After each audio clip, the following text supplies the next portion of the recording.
I'm going to talk about Exodus. I'm going to talk about refugees here and immigrants of humanitarian concern and how they've been impacted by this new administration. And I just want to be very clear is that Exodus stands with all immigrants everywhere and that no human being is illegal. As you know, I'm Erin. I'm the director of Exodus Refugee here in Bloomington.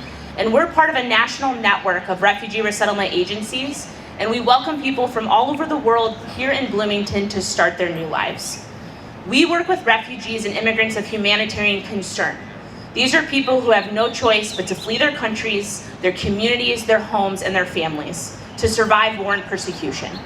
Refugees come here to Bloomington not for education, not for economic gain, but to have a chance to live, to watch their children go to school, to have a job and live a life of peace. Refugees are the most thoroughly screened group of immigrants coming to the United States. No one goes through more background checks, screenings, or interviews as a refugee. They're highly vetted by every major federal agency, including the State Department and Homeland Security, and they wait years, sometimes more than a decade to get here. Our office also served immigrants with temporary protected status or humanitarian parole, including Afghans, Cubans, Haitians, Venezuelans, Nicaraguans, and Ukrainians. These are people who did everything right. The right way to get to the United States, as many say, but now they're living in constant fear of ICE and deportation. The Trump administration claims these are illegal statuses, and again, no human being is illegal, and these statuses are legal.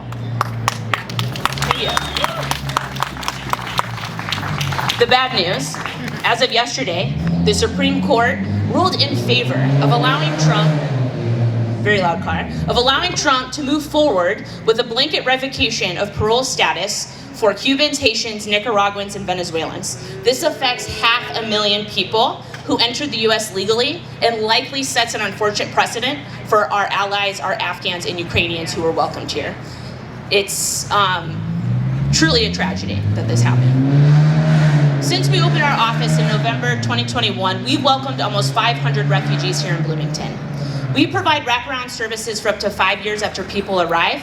This includes welcoming people to the airport, providing housing, connecting to education, ensuring medical care, and securing employment.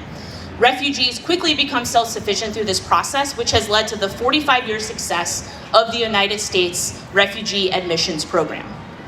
Refugees are a part of the Bloomington community. In fact, they're a critical part of the community.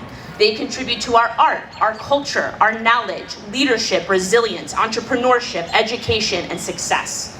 They are teachers. They're manufacturers at Cook, doctors, social workers. They're custodial staff at IU. They're dishwashers at Lenny's. They're pilots. They're neighbors. They're our friends, and they're our family.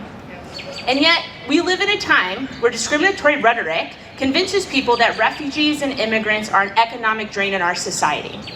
Despite the facts that show us over a recent 15-year period, refugees and exilees actually contributed $123 billion to the United States, federal, state, and local governments, more than it costs to put on these life-saving programs.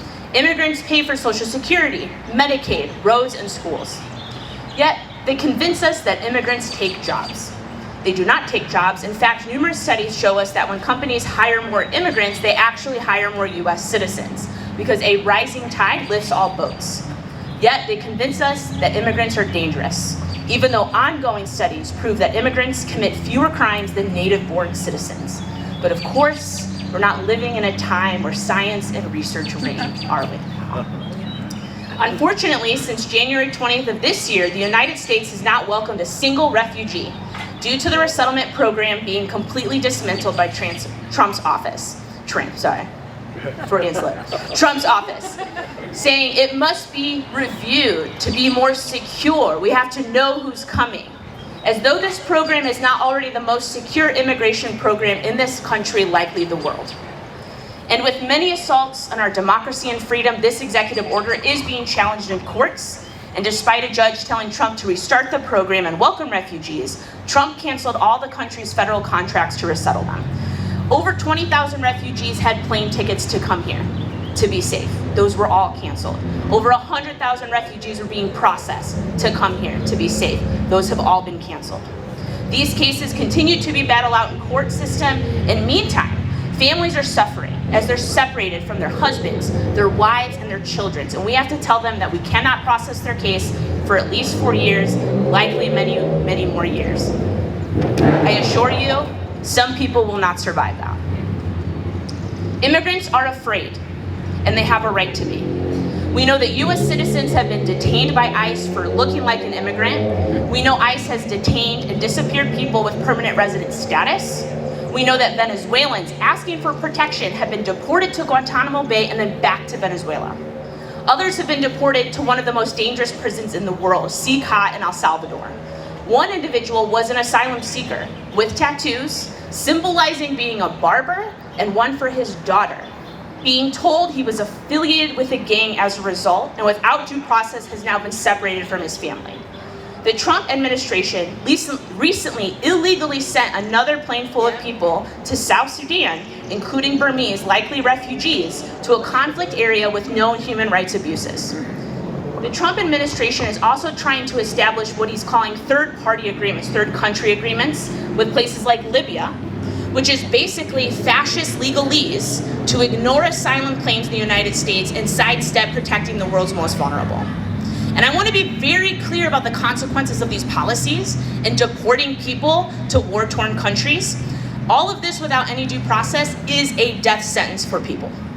We are sending people to their deaths. And unfortunately, our own community is living in fear, knowing ICE can come at any time, as they did just a few weeks ago. People live in daily terror of ICE showing up, and 3 of our neighbors have disappeared as a result. Though ICE's presence was relatively brief, the looming fear and its negative impact persists. And that is the point, right? They want to sow horror and create division in our community. However, in the face of these threats, we refuse to surrender to these intimidations and assaults on our freedom. Any individual taken by ICE is a tragedy, and we will continue to mourn their loss. But ICE had potentially dozens of men, hundreds of man-hours over a course of a week, and I believe failed in many ways and many places around Bloomington. The Bloomington community was prepared for ICE, and I firmly believe that ICE was not as successful as it had intended due to our combined efforts. Thank you. This is the power of our community coming together to protect immigrants, our neighbors, our friends, and our family. Despite Trump and Braun's attempts to completely dismantle this program, Exodus is here, and we're going to stay here in Bloomington, working with and supporting refugee families. We make sure refugee neighbors have the skills they need to thrive in our community through case management, employment, and mental health services.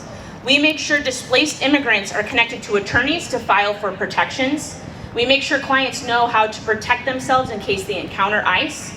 We make sure the community knows about the truth of humanitarian immigrants and why they come to the U.S. to seek safety. As we mourn for the disappeared today, it is important for all of us to ask, what can we continue to do to ensure fewer people are taken? What can we do to protect our neighbors? Stay informed about your rights. Speak up. If you see ICE or enforcement in communities, loudly explain people's rights, record their interactions at a safe distance. And if you have the ability, show up with your dollar. Support programs like Exodus and other small nonprofits here in Bloomington. We're losing a lot of funding, surprise, surprise, but continue to support us so that we can continue to support our immigrant neighbors' success here in Bloomington. Please keep showing up and please keep fighting, because we're not only fighting for our democracy, we are literally fighting for people's lives with these programs. Thank you so much.